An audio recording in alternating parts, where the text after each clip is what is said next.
Hi friends, আমি এই যে মাংস ধুলাম, দেখুন এখানে বেসিনে ছোটোখাটো একটা সুইমিং পুল হয়ে গেছে। আর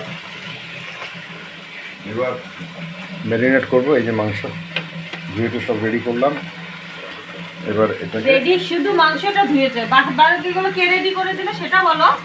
বউ করেছে। হ্যাঁ, এখানে ঢেঁকি শাক আমি ধুয়ে দিয়েছি। এই আলু আমি ছুলেছি, আলুর সাথে গোল লঙ্কা, এর মধ্যে গোল লঙ্কা দেওয়া আছে। এই যে দেখুন ম্যারিনেট করার প্রসেস। আপনাদেরকে বারবার বলছি আসবেন, অবশ্যই আসবেন, কিন্তু আপনারা আসেন না।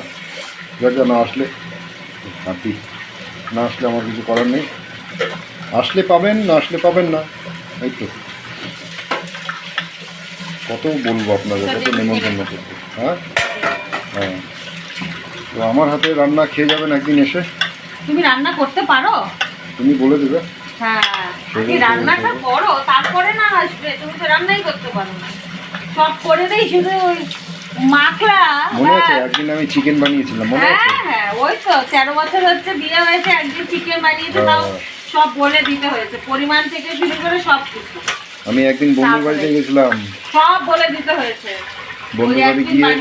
বন্ধুর বাড়ি গিয়ে ওই যে একদম দেশি মুরগির মাংস বানিয়েছিলাম, মনে আছে? তো যাই হোক, যে এটা ম্যারিনেট হলো, একদম জম্পেশ খাওয়া হবে আজকে খাসির মাংস। সকালে যেটা ভিডিও আপলোড করলাম, মাংস নিতে গেলাম, বাজার গেলাম, তো এখন সেই মেহনত এখনও চলছে, সকাল থেকে মেহনত চলছে। চুলটা উঠিয়ে নাও না, লাগছে না চুলটা।